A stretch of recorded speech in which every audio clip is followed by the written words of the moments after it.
ዓለማችን በፈረንጆቹ 25 ከንግድ እስከ መደበኛ ጦርነት እጅጉን የተፈተነችበት ዓመት መሆኑ እየተነገረ ይገኛል። ከዩክሬንና ሩሲያ ጦርነት ጀምሮ የጋዛ እንዲሁም የካምቦዲያና ታይላንድ ጦርነት፣ እዚህ አፍሪካ ደግሞ በዲሞክራቲክ ኮንጎና በሱዳን በተንሰራፋ ጦርነት ከፍተኛ የሰብአዊና ቁሳዊ ውድመት ደርሷል። በዚህ ዓመት የዓለማችን ሀገራት በፕሬዝዳንት ትራምፕ አስተዳደር የታሪፍ ዱላ ያረፈባቸውን የንግድ ጦርነት ለመመከት ላይታች ሲሉ ነበር የከረሙት። በ25 ዋሽንግተን በተለያዩ የንግድ አጋሮቿ ላይ ታሪፍ መጣሏን አሳውቃለች፣ አዘግይታለች፣ ለድርድር ተቀምጣለች፣ ሲያልፍም ማሻሻያዎች እንደ መሰላት አድርጋለች። ዘነበ ኃይሉ ይህንን የዓለማችንን የኢኮኖሚ የናጠውን የአሜሪካን ታሪፍ ጨምሮ እየተገባደደ ባለው 25 ዓለማችን ያስተናገደችውን አበይት ሁነቶች በቀጣዩ ዘገባ ያስቃኘናል። ተከታትለነው እንመለስ። እየተገባደደ ያለው የፈረንጆቹ 25 የፕሬዝዳንት ዶናልድ ትራምፕ ዓመት ስለመሆኑ በብዛት ይነገራል። የዓለም አቀፍ ንግድ ስርዓት ተንታኞች ደግሞ 2025 የታሪፍ ዓመት ነበር ሲሉ ይገልጹታል። ወደ ነጩ ቤተ መንግስት ዳግም የተመለሱት ፕሬዝዳንት ዶናልድ ትራምፕ ታሪፍን እንደ ጦር መሳሪያ በመጠቀም በሁሉም የዓለም ሀገራት ላይ የንግድ ጦርነት መሳሪያቸው የሆነውን ታሪፍን ከአፎታቸው ሲመዙ ብዙም አልተደረደሩም። ፕሬዝዳንቱ ታሪፍ የጣሉባቸው የአሜሪካ የንግድ አጋር ሀገራት እንዳለ ሆነው በአንታርክቲካ ያሉ ሁለት የፔንግዊንና ሲል የሚባሉ የባህር እንስሳት መኖሪያ የሆኑት ደሴቶች ላይም ታሪፍ መጣላቸው ብዙዎችን አነጋግሮም ነበር። ታዲያ ፕሬዝዳንት ትራምፕ ለንግድ ጦርነት የወለወሉትን የታሪፍ ጎራዴ ሲመዙ የዓለም ሀገራት እንደ አቅማቸው ያጸፋ ምላሽ ለመስጠት ሲረባረቡ ነበር ያሳለፉት። ትራምፕ ወደ ስልጣን ለመመለስ ቅስቀሳ ካደረጉባቸው ዋና ነጥቦች መካከል ታሪፍ አንዱ ሲሆን ወደ ነጩ ቤተ መንግስት እንደተመለሱ ይህን እርምጃ መውሰዳቸው ከቻይና የአሻንጉሊት አምራቾች እስከ ብራዚል የቡና ገበሬዎች ድረስ እያንዳንዱ ሰው ላይ ጉዳት ማድረሱ ይጠቀሳል። Other than the word tariff, I love tariffs. Most beautiful word, but I'm not allowed to say that anymore. I said tariff is my favorite word. I love the word tariff. You know, we're becoming rich as hell. I always say tariffs is the most beautiful word to me in the dictionary.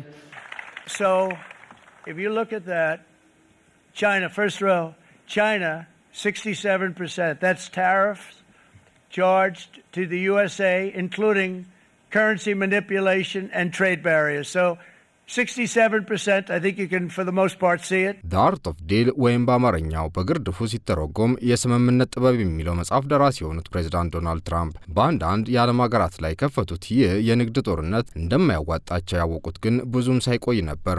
ምክንያቱም የአሜሪካን ኢኮኖሚ አደጋ ላይ እንደሚወድቅ በታየው የገበያ ዋጋ ንረት ለመገንዘብ ብዙም ጊዜ አልወሰደባቸውም ይባላል። ፕሬዝዳንቱ ወደ አሜሪካ በሚገቡ የውጭ ምርቶች ላይ የጣሉት ታሪፍ የጎልያድን ግዝፈት የሚያስነቅ መሆኑን ቢናገሩም በኋላ ግን የጣሉትን ታሪፍ ወደ ማዘግየትና ወደ ድርድር ጠረጴዛ ለመመለስ ወሰኑ። ፕሬዝዳንት ትራምፕ የሀገሬን ኢኮኖሚ በዝብዛለች በሚሏትና በዓለማችን ሁለተኛ ግዙፍ ኢኮኖሚ ባለቤት ቻይና ላይ 125% ታሪፍ መጣላቸውን ከገለጹ በኋላ ባልተለመደ መልኩ ወዲያው ስምምነት በመፈጸም ታሪፉ ወደ 10% መውረዱን ጠቁመዋል። But he's a very tough negotiator. That's not good. President Xi is a great leader of a great country. And I think we're going to have a fantastic relationship for a long period of time. And it's an honor to have you with us. ባጭሩ እየተገባደደ ያለው የፈረንጆቹ 25 አሜሪካ ከሁሉም የዓለማችን ሀገራት በሚመጡ ምርቶች ላይ ጣለችው ታሪፍ ወደ ፖሊሲ የተቀየረበት እንዲሁም የዓለም የንግድ ስርዓት የተፈተነበት ዓመት ነበር ማለት ይቻላል። ታዲያ ከዚህ ታሪፍ መተግበር በኋላ አሜሪካ $200 ቢሊዮን የሚደርስ ገቢ በተያዘው ዓመት ማግኘቷን የሚጠቁመው የቲአርቲ ዘገባ ይሁንና የዓለማችን ኢኮኖሚ እንደተፈራው ብዙም አለመናጋቱን ይገልጻል። የንግድ ፖሊሲ ባለሙያ የሆኑት ኮሊን ግራቦ እንደሚሉት ደግሞ የትራምፕ አስተዳደር ፖሊሲ ዘላቂና አስተማማኝ አለመሆኑን ይገልጹና የዓለማችን ንግድ ልውውጥ መጠን እያሻቀበ መሆኑን ተከትሎ አንድ ሀገር በተናጠል የሚወስደው መሰሉ እርምጃ ጉዳት ኢሚንት ስለመሆኑ ያብራራሉ።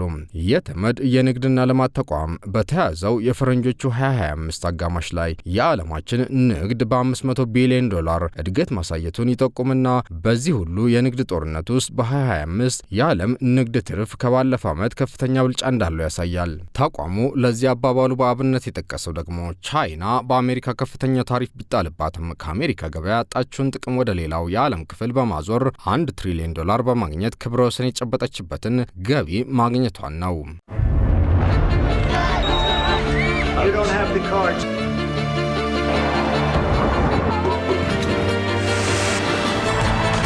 ከዚህ የታሪፍና የንግድ ጦርነት ስንወጣ በቀጣይ የምናገኘው የፈረንጆቹ 25 አብዮነት ዓለማችን በበርካታ አካባቢዎች በእሳቱ ጦርነት ክፉኛ መገረፏን ነው። በአራቱም የዓለም አቅጣጫ ዓለማችን በጦርነት ወላፈን መለብለቧ የታየበት ዓመት ሆኖ ነው ይህ ዓመት እየሸኘነ ያለው።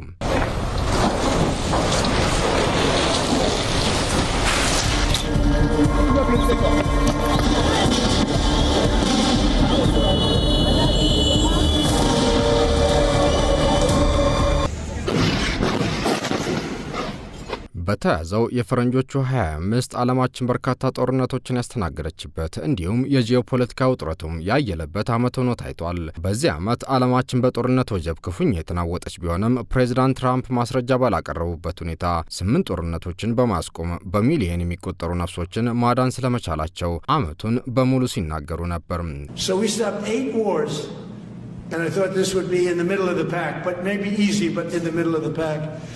But there's a lot of hatred between those two people, and when there's hatred, there's... But we stopped one war 38 years, one war 35 years, one war was going on for 32 years. And we stopped... I love stopping wars. And sort of interesting, I'll be the only president, I don't think any president stopped one war. I stopped 8 wars in 8 months. ሆኖም የተለያዩ የዓለማችን ሀገራት ይህን የፕሬዝዳንት ትራምፕ ንግግር በጥርጣሬ እየተመለከቱት ያሉ ሲሆን ለዚህም ምክንያት አላቸው። በጋዛ የተኩስ አቁም ስምምነት ተደርሶ የሰላም አየር ይነፍሳል ተብሎ ቢጠበቅም የእስራኤል ጦር አሁንም በጋዛ ጥቃት ማድረሱን አላቆመም። ለረጅም ጊዜ የቆየው የእስራኤልና ፍልስጤም ግጭት እየተገባደደ ባለ የፈረንጆቹ 25ን በመቀጠሉ ምክንያት በጋዛ ሰርጥ ከፍተኛ የሰብአዊ ቀውስ የተከሰተበት ዓመት ነበር። በጋዛ የተኩስ አቁም ስምምነት ከመደረሱ በፊት የተከሰተው የምግብ እጥረትና ሰብአዊ ቀውስ ደግሞ እየከፋ ነበር። ለሁለት ዓመታት በዘለቀው የጋዛ ጦርነት ከ70 ሺህ በላይ ነፍስ የተቀጠፈ ሲሆን በምግብ እጥረት ሕይወታቸው ያለፈና በምግብ እጦት በርካታ ፍልስጤማውያን ክፉኛ መቸገራቸው አይዘነጋም።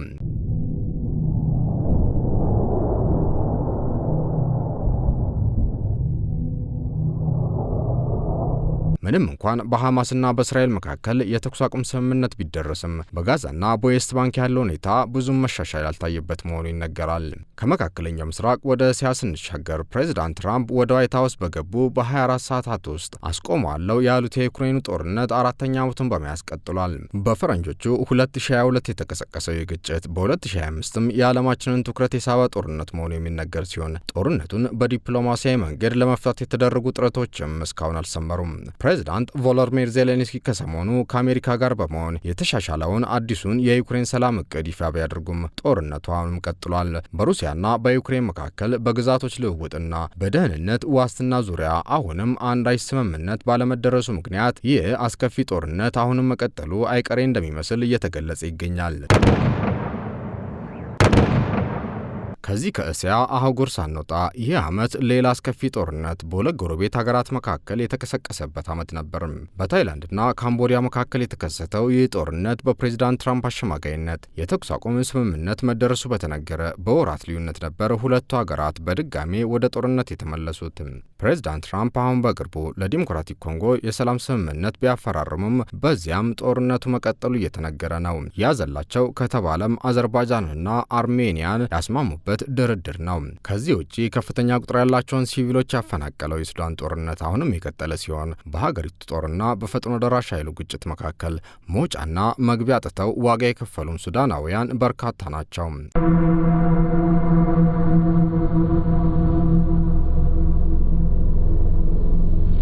ይህ ዓመት በማይናማር አስከፊ የእርስ በርስ ግጭትን ያስመለከተን ሲሆን በላቲን አሜሪካ ሄይቲ በወረበላ ቡድኖችና በታጣቂዎች መካከል የቀጠለው ግጭት 1.4 ሚሊዮን የሀገሪቱ ዜጎች እንዲፈናቀሉ ያደረገም ነበር።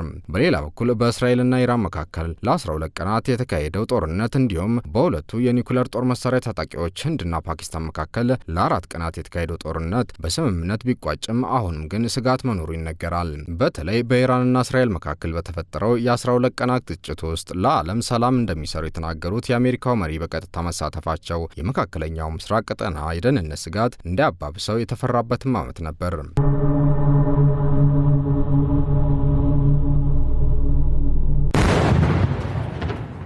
በፓኪስታንና በአፍጋኒስታን መካከል የተከሰተው የቀናት ግጭት እንዲሁም በሳህል ሀገራት ታጣቂዎች የደቀኑት የደህንነት ስጋት የፈረንጆቹ 2025 ያስመለክተን ሌላው የሰላም ቀውስ ነበር።